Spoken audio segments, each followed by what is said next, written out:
বিষয় piles. Piles বলতে আমরা কি বুঝি? বায়ুপথের সমস্যা নিয়ে সাধারণ মানুষের মধ্যে কিছু ভ্রান্ত ধারণা আছে, কিছু মিথ আছে। তারা এই সমস্যাটাকে সবটাকেই পাইলস মনে করে। পাইলস কথাটার মানে আসলে একটা বল বা গুটা। এই গুটা পায়খানা রাস্তার ভিতরে নর্মালি থাকে। যখন এটা সিমটম হয় তখন আমরা এটাকে বলি পাইলস। পাইলস কেন হয়? পাইলস আসলে কেন হয় অ্যাকচুয়ালি সব কিছু বলা যাবে না। প্রায় 80% ক্ষেত্রেই দেখা যাচ্ছে এটার কারণ জানা যায়নি। তবে কিছু কিছু ক্ষেত্রে একটা ফ্যামিলিয়ার সম্পর্ক থাকে। আর একটা বিষয় যেটা আমরা মানুষরা সাধারণত যে দাঁড়ায় বেশি থাকি, যারা দাঁড়ানো কাজ বেশি করে সবসময়, সেটা একটা কারণ আছে। আর পেটের ভিতরের যদি প্রেশার কোনো কারণে কারো বৃদ্ধি পায়, যেমন ধরুন প্রেগনেন্সির সময়, তারপরে পেটের মধ্যে অনেকের পানি জমে, এসব ক্ষেত্রে কিন্তু পাইলস হতে পারে। আরও একটা বিষয় পাইলসকে প্রিডিসপোজ করতে পারে, সেটা হচ্ছে যে অনেকেই অনেকক্ষণ ধরে পায়খানা করে, চাপাচাপি করে, তার কনস্টিপেশন আছে, এটা ট্রিটমেন্ট করে না। তো এইটাও একটা পাইলস হওয়ার বড় কারণ। পাইলসের লক্ষণ সমূহ কি কি? প্রধানত যে সিমটমগুলো সাধারণ মানুষ ফিল করে সেটা হচ্ছে রক্ত যাওয়া। এই রক্ত তাজা রক্ত হতে পারে, আবার মরা রক্ত হতে পারে, কালো রক্ত হতে পারে, সাথে ব্যথা থাকতে পারে, নাও পারে, আবার এটা পায়খানার সাথে মিশেও যেতে পারে। পাইলস চিকিৎসা পদ্ধতি কি? সাধারণত পাইলসগুলোকে আমরা 4টা গ্রেডে বা ডিগ্রিতে ভাগ করি। যখন ফার্স্ট ডিগ্রি থাকে, অর্থাৎ এটা ওই পায়ুপথের ভিতরে থাকে, পায়ুপথের ভিতরে থাকা অবস্থায় এটা রক্ত যেতে পারে, নাও যেতে পারে। কোনো কোনো ক্ষেত্রে এটা বাইরে বেরিয়ে আসে, তখন আমরা এটাকে বলি প্রোলাপস। তো বেরিয়ে আসলে আবার অটোমেটিক এটা ভেতরে ঢুকে যায়, এটাকে আমরা বলি অ্যাকচুয়ালি সেকেন্ড ডিগ্রি। আর বের না হলে ওটা আমরা বলি ফার্স্ট ডিগ্রি বা ফার্স্ট গ্রেড। কিন্তু যখন এটা বেরিয়ে আসে আবার নিজে নিজে ঢুকাই দিতে হয়। অনেক রুগী এসে বলে আমার একটা গুটা বেরিয়ে যায়, আবার এটাকে আমাকে হাত দিয়ে ঢুকাই দিতে হয়। এরকম আমরা হলে বলি যে গ্রেড 3। আবার কোনো কোনো ক্ষেত্রে এটা বের হয়ে যায় কিন্তু আর ঢোকে না, ঢুকাই দিলেও আবার বেরিয়ে আসে, সেটা আসলে গ্রেড 4। তো এই ডিগ্রির উপর ভিত্তি করে আমাদের এটা চিকিৎসার প্রয়োজন হয়। তো সাধারণত দেখা যায় যে যদি গ্রেড 1-এ থাকে বা গ্রেড 2-তে থাকে, তাদের খুব একটা চিকিৎসার প্রয়োজন হয় না। শুধু আমাদের ডাক্তারের চেম্বার আসলে আমরা একটা প্রোক্টোস্কোপ মেশিন আছে, এটা দিয়ে আমরা দেখলেই বলতে পারি যে তার পাইলস আছে কি নাই।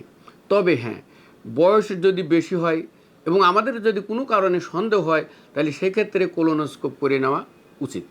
অন্য কোনো বিশেষ করে ক্যান্সার আছে কিনা বা পলিপ আছে কিনা এটা এক্সক্লুড করে নেওয়া ভালো। যদি গ্রেড 1 এবং গ্রেড 2 হয়, সেক্ষেত্রে আমরা রুগীদেরকে কোনো অপারেশন ছাড়া পায়খানা নরম রাখার কিছু ব্যবস্থা করতে পারি।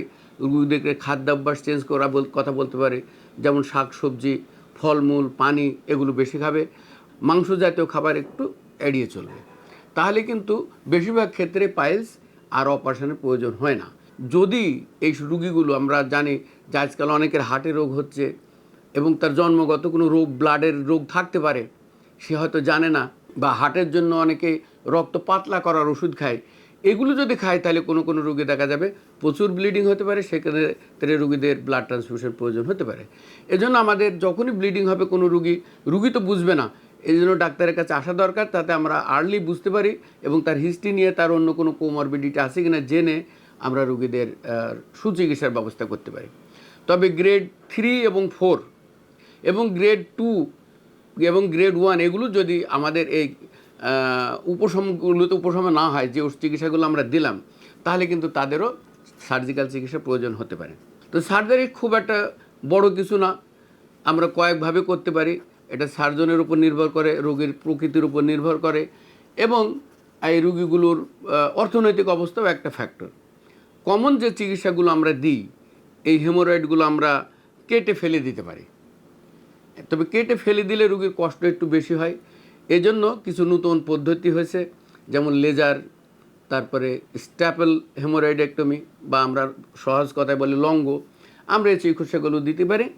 আপনারা সঠিক সময়ে আর্লি আসলে ডায়াগনোসিসটা আমরা নির্ণয় করতে পারবো, এবং আপনার বড় ধরনের কোনো রোগ আছে কিনা, যেমন ক্যান্সার, এই জাতীয় রোগ থাকলে আমরা সেটাকে আগেভাগে এক্সক্লুড করতে পারবো এবং চিকিৎসা দিতে পারবো।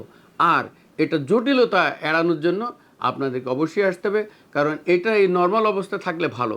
এটা যদি আপনারা দীর্ঘায়িত করেন, এটা বের হয়ে যেতে পারে এবং পায়ুপথের কিছু মাংস আছে, এই মাংস যদি এটাকে চেপে ধরে তাহলে এর ভিতরে রক্তগুলো আটকায় যেতে পারে এবং রক্ত সাপ্লাই কমে যেতে পারে, গিয়ে এটা পচে যেতে পারে, ইনফেকশন হতে পারে, ইভেন রুগী মৃত্যুর কাছেও পৌঁছে যেতে পারে সেপ্টিসিমিয়া হয়ে। পাইলস প্রতিরোধের উপায় কি? আসলে আগেই বললাম, পায়েস তো বেশিরভাগ ক্ষেত্রে কারণ জানা যায়নি, তবে হ্যাঁ কিছু ক্ষেত্রে তো কারণ আছে।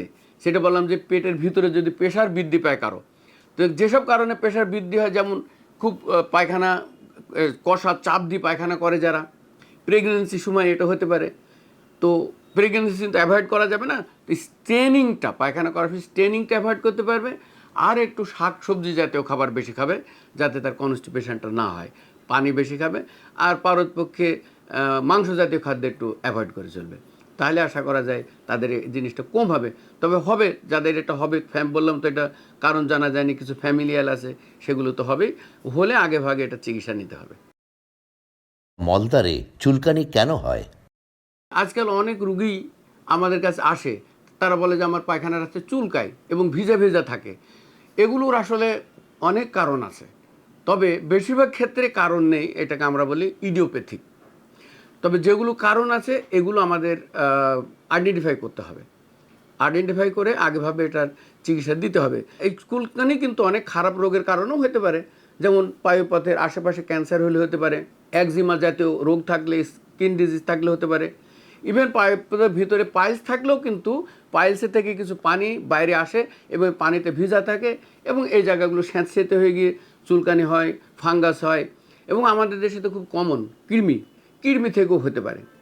আবার আমরা সবচেয়ে বড় কথা, হাইজিন ঠিকমতো মেনটেন না করলে এটা হতে পারে। অতিরিক্ত হাইজিন যদি আমরা মেনটেন করি তাইলেও হতে পারে, আবার কম হাইজিন থাকলেও হতে পারে।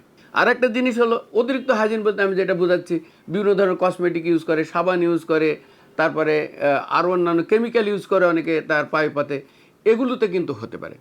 এই জন্য কারো যদি চুলকানি হয়, তবে নিজে থেকে সে তার পার্সোনাল হাইজিনটাকে ইমপ্রুভ করবে। কোনো সাবান যদি ব্যবহার করে তার জানা মতে, বা অন্য কোনো মেডিকেশান যদি তার ইউজ করে, সে এগুলোকে বন্ধ করবে। আর কৃমি চিকিৎসা সে চিকিৎসকের মাধ্যমে নেবে।